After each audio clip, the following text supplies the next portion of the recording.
Let's jump right into this explainer and get rid of that parking ticket anxiety today. You know the feeling, right? Walking up to your car in Fort Collins and seeing that dreaded piece of paper trapped under your windshield wiper? Ugh. But hey, you're in the right place. We're going to take a detailed, source-driven look at exactly how the Fort Collins parking enforcement system works, and more importantly, how you can use their digital tools to get this whole thing resolved quickly and painlessly. I completely get that sinking feeling of finding a ticket. Maybe you just lost track of time downtown, or you accidentally parked in the wrong residential zone. It happens to all of us. But here's the good news. Resolving it online is actually so much easier than you might think, as long as you know which digital path to take. The city has set up some incredibly efficient online payment systems, and using them is going to save you a massive headache, keep you out of long lines at municipal buildings, and most importantly, stop your fines from multiplying. So, here is our roadmap for today. We'll quickly cover the Fort Collins ticket system, gathering your ticket information, the step-by-step online payment process, contesting and handling issues, the real benefits of paying online, and finally, some extra tips and a quick disclaimer. Okay, Section 1, the Fort Collins ticket system. The absolute most crucial point to understand right off the bat is that Fort Collins operates under what is called a bifurcated regulatory structure. That's really just a fancy way of saying it's split in two, and your path depends entirely on what your ticket physically looks like.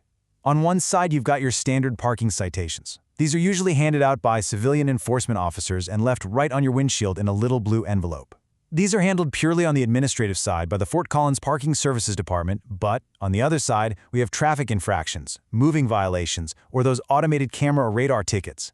These usually show up as a pink paper citation or maybe a notice that gets mailed directly to your house. Those are adjudicated through the Fort Collins Municipal Court, so figuring out if you have a blue envelope or a pink ticket, that is step 1.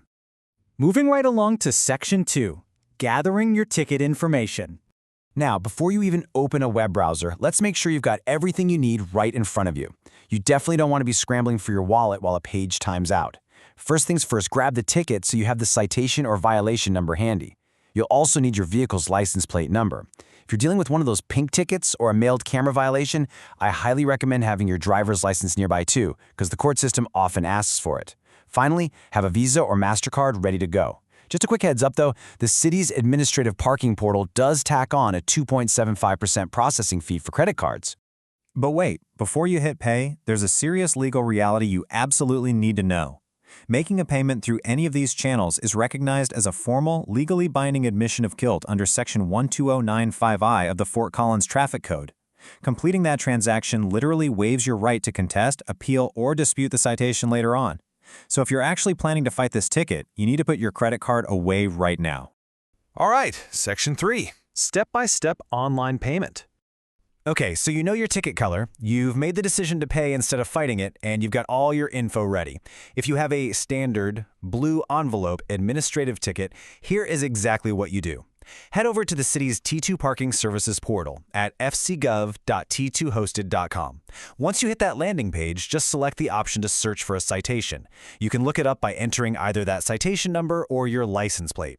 The system will magically pull up your record, show you the fine and the details, and then you just process the payment securely with your Visa or MasterCard. And again, just remember that little 2.75% processing fee we talked about. However, if you're holding a pink ticket or an automated camera radar violation, you're actually dealing with the judicial side. For this, you need to go to municipalonlinepayments.com/FortCollinsIO. Here, you have a few more search options. You can look it up by violation number, your license plate, your name, or your driver's license. If it's a camera radar ticket specifically, you usually have to search by the violation number or use the specialized vehicle info tab with your plate. Once you spot your record, you just submit your payment straight to the municipal court. Let's look at Section 4, contesting and handling issues.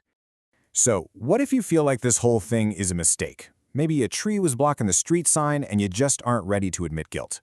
Well, Fort Collins has a very specific escalation timeline for this. During the first 20 days, you can actually request a completely free initial administrative review. You can do this over the phone, in writing, or in person, and there's zero deposit required. They basically just want to check if a simple error occurred. Now, if they uphold the ticket and you still want to fight it, you move to Phase 2, which is requesting a formal administrative hearing. You have to do this within 21 days of their first decision.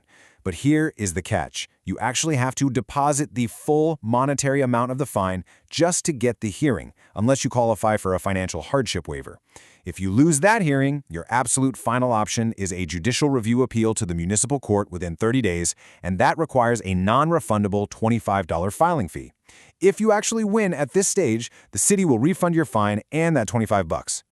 Oh, and what if a gust of wind literally blew your ticket right off your windshield and you only know you got one because you saw the officer driving off? Honestly, don't panic. The city's official guidance is to just wait 10 days after the incident for their system to fully update. After those 10 days, just give parking services or the municipal court a quick call, grab your citation number from them, and then log into those portals we just went over.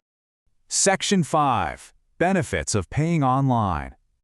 So why is it absolutely crucial to jump on these portals quickly instead of just tossing the ticket on your desk and forgetting about it? Well, it all comes down to a 20-day ticking clock. For standard parking tickets, the city gives you a 20 calendar day grace period from the date it was issued to either pay up or start a dispute. The second you hit day 21, boom, it's considered delinquent. Just look at the math here. A minor $25 fine instantly doubles to $50. A $100 fine balloons to $150.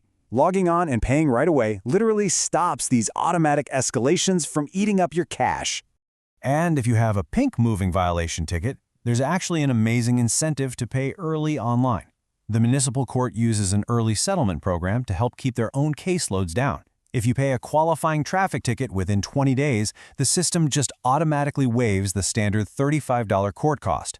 And it gets even better. For eligible violations, paying early can actually secure a reduction in the points assessed against your state driving record. That is a massive win for just being prompt. But if you completely ignore the online portals altogether, things go south fast.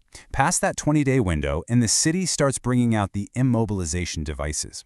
They use traditional wheel locks, the boot, where you actually have to call parking services during business hours to arrange payment and get it off. But they also use the barnacle. That's the giant yellow thing that literally suctions to your windshield. The barnacle actually has a QR code self-release option so you can pay from your phone and take it off yourself, which is kind of cool. But either way, you are getting hit with a hefty $85 release fee on top of all your late fines.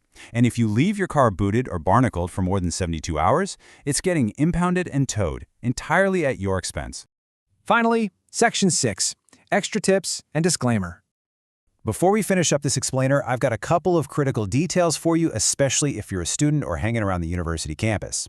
If your ticket was issued by Colorado State University Transportation instead of the actual city, your ticking clock is way shorter. CSU parking citations escalate and double in just 14 days, not 20. And if you let it sit unpaid for 30 days, it goes straight to accounts receivable operations. They can literally withhold your transcripts and send your debt to a collection agency. So, if you get tagged on campus, do not wait around. And as always, a quick disclaimer for you. City ordinances, fee structures, and even website addresses can and do update. Everything we've covered in this explainer today is pulled straight from the city's current operational reports and official parking docs. But you should absolutely always double-check the most up-to-date details, hours of operation, and fees right on the official Fort Collins City websites just to be perfectly safe. Dealing with parking enforcement is pretty much never a good time, but using these digital portals properly puts you right back in control. Knowing that simply paying your fine means giving up your legal right to appeal, do you think you'll ever blindly hand over your credit card without double-checking the street signs again? We'd absolutely love to hear your crazy Fort Collins parking stories down in the comments. And remember, leverage these online tools so you can save yourself a massive headache next time.